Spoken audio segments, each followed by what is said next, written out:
Hey everyone, and welcome back to another Explainer. Today, we are diving into the Mangalapara haunting, a descent into the dark.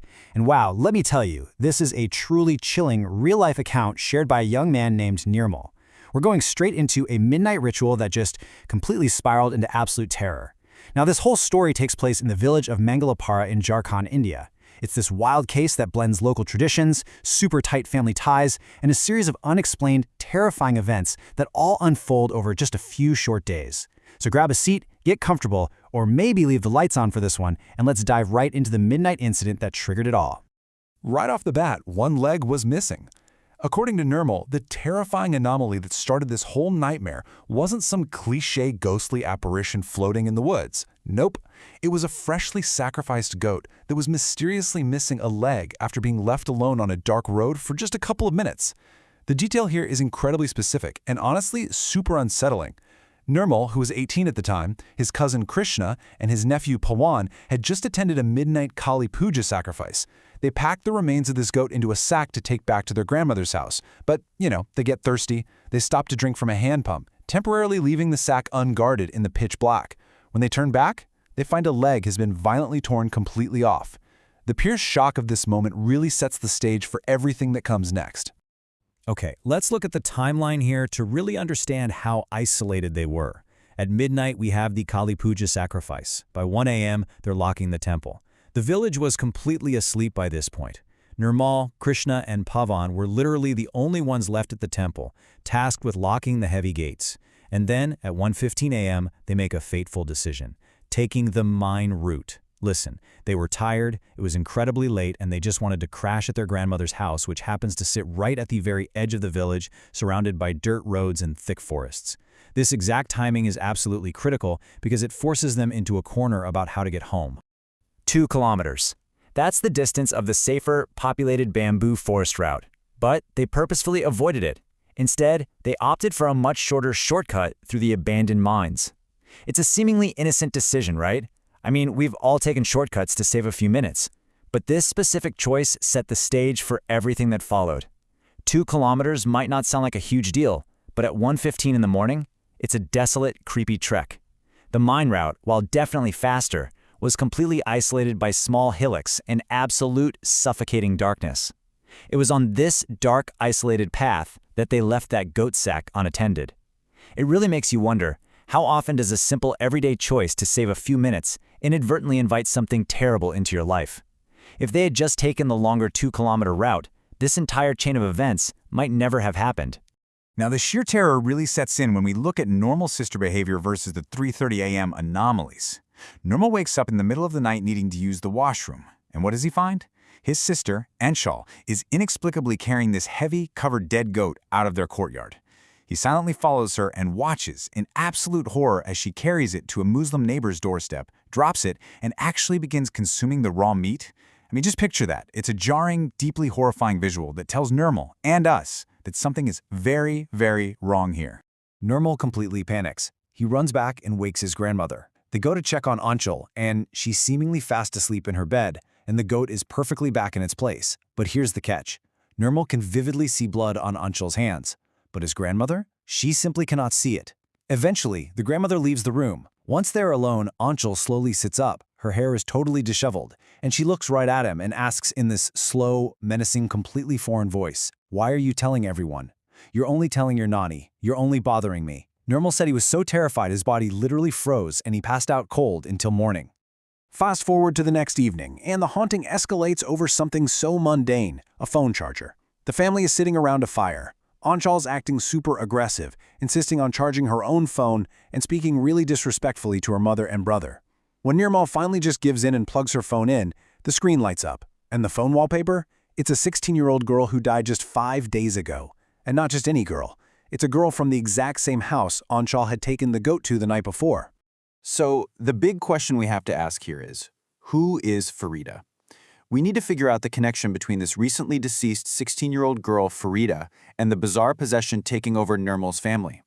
Farida had reportedly died of a sudden illness at her aunt's house just 5 or 6 days prior. So why on earth is Anshul, who had absolutely no deep connection to this girl, suddenly displaying her face on her phone? Why was Anshul's body drawn to Farida's family home in the middle of the night? The mystery builds some incredible tension here, because it shows how these paranormal elements are directly tethered to a very real, very recent local tragedy. Later that night, Nirmal wakes up just before midnight. He notices his nephew, Pawan, is missing from his bed. He goes outside and finds Pawan having an incredibly intense, hushed argument with Anchal right by the family well. When Nirmal tries to step in and intervene, Pawan slowly turns to him and delivers a chilling threat in a completely unrecognizable deep tone. "Leave us alone or you'll be killed." And just like that, the scope of the haunting expands. It is no longer just Anchal. Things take a turn for the worse with Pawan's escalating violence. The menacing behavior spirals, and Pawan loses complete control. First, Nirmal catches him staring obsessively at Farida's house, just standing there, blankly looking at it. When Nirmal gently touches his shoulder to snap him out of it, Pawan turns and violently starts strangling Nirmal right there in his bed, his eyes completely blood red. Nirmal only manages to escape by knocking over a heavy vase to wake his cousin. Then later that evening at a local football match, an agitated Pawan refuses to stay with the family and just disappears alone into the night, walking straight back toward that abandoned mine road. This brings us to the absolute peak of the terror. We have the normal teenager versus the water pump monster. When Nirmal and Krishna head home from the football match, they find Pawan sitting in the exact precise spot the goat leg went missing by the pump, and he is chewing on raw meat. When he turns around to face them, his eyes are solid white. No pupils, no irises, just white, and his face is completely covered in blood. When Nirmal and Krishna try to follow him, Pawan hurls a massive rock, splitting Nirmal's head wide open. So yeah, the situation has officially escalated from strange, creepy behavior to immediate life-threatening danger. At this point, a desperate exorcism was literally their only hope. They had to execute this incredibly chaotic and dangerous plan. Let's break it down. Step 1. A local priest observes them from afar and confirms a dark shadow is attached to them. Step 2. Because Pawan and Anchal outright refuse to go anywhere near the temple, the family tricks the siblings into a car ride using a borrowed car. Step 3. All hell breaks loose. Pawan violently strangles Nirmal from the backseat while he's driving, nearly causing a fatal crash, all while Anchal is screaming in sheer terror. Step 4. It takes Krishna grabbing the steering wheel and the priest's disciples physically rushing the car to drag them out and force them inside the temple grounds.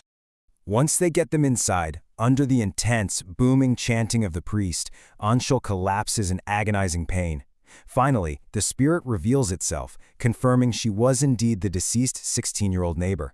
In this massive breakthrough moment, the entity speaking through Anchal confesses, "I am Farida. Anchal picked up my dropped bracelet." The whole mechanism of this possession is fascinatingly simple and deeply rooted in traditional folklore, a physical anchor. Farida explains that she dropped her favorite bracelet near their house. Anchal found it, picked it up, and wore it, and that everyday object provided the exact tether Farida's spirit needed to latch onto Anchal's body. But then, the tragic truth is revealed, transforming this from a paranormal monster story into a completely heartbreaking true crime account. The priest interrogates the spirit, demanding to know why she is tormenting this specific family. Let's look at what comes to light. Step 1. Farida confesses a secret, one-sided love for Nirmal, which she had to hide because of their different religions. Step 2. Her own cousin finds out and demands she marry him instead. Step 3. When she refuses him and confesses her feelings for Nirmal, the cousin corners her on an isolated road and brutally murders her. She didn't die of an illness, she was strangled to death. And finally, Step 4. In pure retaliation, Farida's restless spirit tracks down and kills the cousin shortly after her own death. And this is where the terrifyingly twisted logic of the double possession becomes clear. We have Spirit 1, Farida, who is possessing Anchal simply to be near Nirmal, the boy she loved, versus Spirit 2, the murderous cousin, possessing Pawan to stay close to Farida. The priest realizes Farida isn't acting alone. The cousin's spirit, driven by insane jealousy and a need for control even after death, possessed the nephew, Pawan. The cousin's spirit actually confessed that he overpowered Pawan because he realized it was the only way to stay in the exact same household and keep his grip on Farida. It's just a staggering revelation, right? A victim and her murderer locked in this post-mortem toxic struggle using two innocent kids as their living vessels. Thankfully, they were cured by ancient mantras and water from a bronze pot. According to the source material, the priest successfully bound both of these spirits through some incredibly intense rituals and purified water, finally breaking their hold over Anchal and Pawan. The absolute chaos inside the temple culminated with the priest utilizing deep, ancient mantras to essentially trap and bind the aggressive entities. Once that spiritual tether was finally snapped, he provided them with purified water kept in a traditional bronze pot. This specific ancient ritual act cleansed the siblings, and according to Nirmal's own account, neither Farida nor her cousin's spirit has bothered the family a single day since that night. As we wrap up this explainer, we're left with a truly haunting final thought about the hidden and sometimes deadly stories lingering right in our own neighborhoods.